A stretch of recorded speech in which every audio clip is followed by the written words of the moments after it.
Hi எல்லோருக்கும் வணக்கம். எப்படி இருக்கீங்க? Welcome to Dubai. இன்னைக்கு நம்ம துபாய் சிட்டில இருக்கோம்.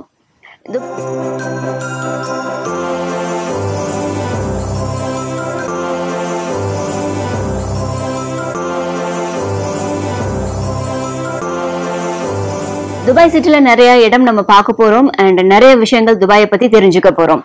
முதல்ல யுனைடெட் அரப் எமிரேட்ஸ் அப்படிங்கிறது 7 மாகாணங்கள் ஒன்றிணைந்த ஒரு இடத்தை தான் யுனைடெட் அரப் எமிரேட்ஸ் அப்படின்னு சொல்றாங்க, UAE அப்படிங்கிறது. அது என்னென்ன 7 மாகாணங்கள் அப்படின்னு பார்த்தோம் அப்படின்னா Abu Dhabi, Dubai, Sharjah, Ajman, Umm Al Quwain, Fujairah, Ras Al Khaimah. இந்த ரீஜியன்ஸ் எல்லாம் ஒன்றிணைந்த ஒரு இடத்தை தான் UAE அப்படின்னு சொல்றாங்க. இதுல நம்ம இன்னைக்கு துபாய் சிட்டியை பத்தி நிறைய விஷயங்கள் தெரிஞ்சுக்க போறோம். 1833 வருஷம் தான் இந்த துபாய் சிட்டியானது கண்டுபிடிக்கப்பட்டிருக்கு. 1968 பார்த்தோம்னா இந்த துபாய் சிட்டில 13 கார் மட்டும்தாங்க இருந்திருக்கான். ஆனா இன்னைக்கு பார்த்தோம்னா 3 மில்லியன் கார்ஸ் இந்த சிட்டில மட்டும் இருக்கு. 2009 வருஷம் துபாயில துபாய் மெட்ரோ ஓபன் பண்ணினாங்க. இதுதான் அப்போ, அதாவது 2009 சமயத்துல உலகத்திலேயே ரொம்ப பெரிய மெட்ரோ நெட்வொர்க் ஸ்டேஷனா இருந்திருக்கு. இந்த துபாய் சிட்டில பாம் ஜமைரா அப்படிங்கிறது ஒரு மேன்மேட் ஐலாண்ட், அதாவது மனிதனால் உருவாக்கப்பட்ட ஒரு தீவு. இந்த தீவை நம்ம ஸ்பேஸ்ல இருந்து கூட பார்க்கலாம். இந்த தீவை உருவாக்குறதுக்கு கிட்டத்தட்ட 10 மில்லியன் மணல் ட்ரக்ஸ் யூஸ் பண்ணிருக்காங்களாங்க. செம்ம இல்ல? இங்க இருக்கிற மக்கள் தொகையில மோஸ்ட் பீப்புள் பார்த்தோம்னா இந்தியன்ஸ் தாங்க இருக்காங்க. இந்தியன்ஸ்க்கு அப்புறம் பார்த்தோம்னா பாகிஸ்தானிஸ் இருக்காங்க, அதுக்கப்புறம் பங்களாதேஷ்காரங்க இருக்காங்க.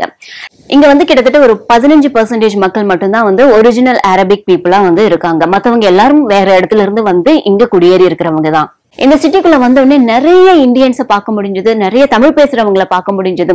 அது பார்க்கும்பொழுது ரொம்ப வெல் டெவலப்டு இந்தியாவை பார்த்த மாதிரியான ஒரு ஃபீல் இருக்கு.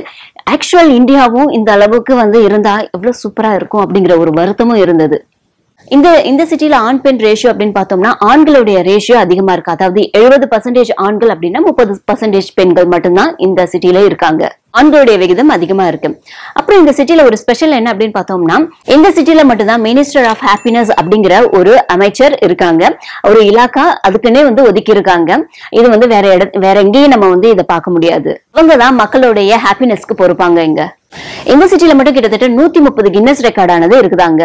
Dubai Miracle Garden, Burj Khalifa and அதிவேகமான போலீஸ் கார்கள், longest under water radio broadcast, இது எல்லாமே இதுல அடங்கும்.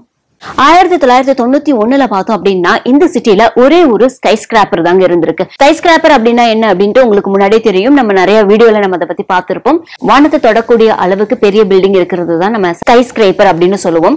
அந்த வகையில 1991 பார்த்தோம் அப்படின்னா இங்க ஒரே ஒரு ஸ்கை ஸ்கிராப்பர் மட்டும்தாங்க இருந்திருக்கு. ஆனா இன்னைக்கு பார்த்தோம்னா கிட்டத்தட்ட 215 ஸ்கை ஸ்கிராப்பர்ஸ் ஆனது இங்க இருக்கு. இங்க இருக்கிற ஃபியூலோட கம்பேர் பண்ணும்போது அதை விட கொஞ்சம் அதிகமான விலை தாங்க நம்ம குடிக்கிற தண்ணியோட விலை. துபாயில தான் உலகத்திலேயே முதல்ல கட்டப்பட்ட 7 ஸ்டார் ஹோட்டல் ஆனது இருக்கு. இந்த ஹோட்டலுடைய பேரு புஜ் அல் அரப் அப்படிங்கிறது.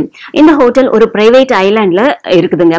இந்த ஹோட்டல்ல பார்த்தோம்னா கிட்டத்தட்ட 1790 ஸ்கொயர் மீட்டர் அளவுக்கு 24 கேரட் கோல்டுனால டிசைன் பண்ணிருக்காங்க. இந்த துபாய் சிட்டில ஏப்ரல் வரைக்கும் பார்த்தோம் அப்படின்னா வெயில் கொஞ்சம் மிதமானதா இருக்கும் அப்படின்னு இவங்க சொல்றாங்க. பட் அந்த வெயில் நமக்கு ஜாஸ்தியா தான் இருக்கு. ஆனா ஆக்சுவலான துபாய் வெயிலானது மே ஜூன் இந்த 2 மாசத்துலதான் இருக்குமாங்க.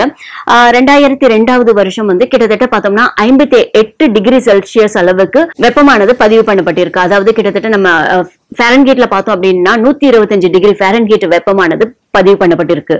நல்லா செத்துருவேன். இங்க ஒட்டக ரேஸ் ரொம்ப ஃபேமஸான ஒண்ணு அண்ட் ரொம்ப ட்ரெடிஷனலான ஒண்ணு. கிட்டத்தட்ட 100 வருஷமா இந்த ஒட்டக ரேஸ் ஆனது நடந்துகிட்டு இருக்குது.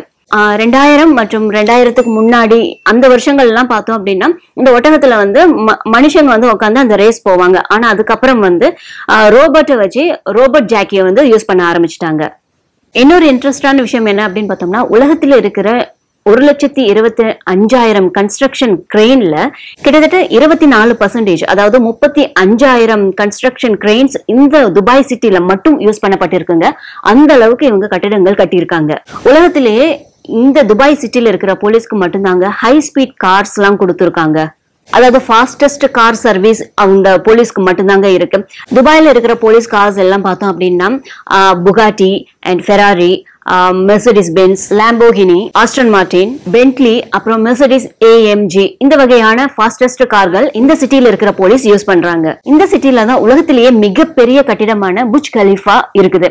ஆனா இந்த புஜ் கலிஃபால பார்த்தோம் அப்படின்னா கிட்டத்தட்ட 29% பில்டிங் ஆனது யாருமே யூஸ் பண்ண முடியாத அளவுக்கு தாங்க இருக்கான். இந்த துபாய் சிட்டில எந்த பர்மனன்ட் ரிவரும் கிடையாது. உலகத்திலேயே ரொம்ப பெரிய 4 ஸ்டார் அண்ட் 5 ஸ்டார் ஹோட்டல் இந்த துபாய் சிட்டில தான் இருக்கு.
லாஸ் வேகஸ்ல பெலாஜியோ ஹோட்டலுக்கு முன்னாடி எப்படி இந்த வாட்டர் ஃபவுண்டைன் டான்சிங் நடக்கும் இல்லையா, அதை பார்க்கறதுக்காகவே ஆயிரக்கணக்கான பேர் டெய்லி வந்து நிற்பாங்க இல்லையா, அதே மாதிரியே துபாயிலையும் இங்க புர்ஜ் கலிஃபாக்கு முன்னாடி இந்த வாட்டர் ஃபவுண்டைன் டான்சிங் ஆனது நடக்குது. லாஸ் வேகஸ்ல டிசைன் பண்ண அவரே தான் இங்க துபாயிலையும் இந்த வாட்டர் ஃபவுண்டைனை டிசைன் பண்ணியிருக்காரு.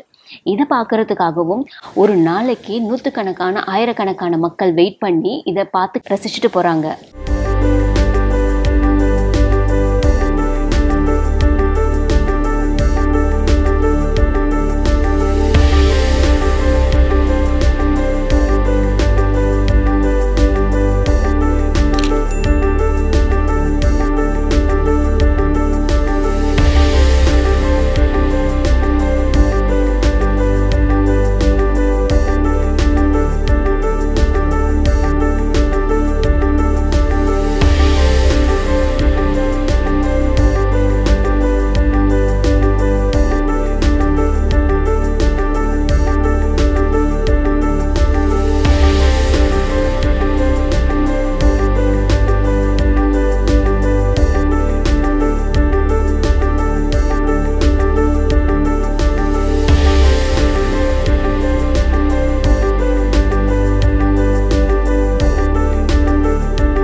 இந்த மால்ல ஐஸ் ஸ்கேட்டிங்க்குனே வந்து தனியா ஒரு பெரிய இடம் ஒதுக்கி இருக்காங்க.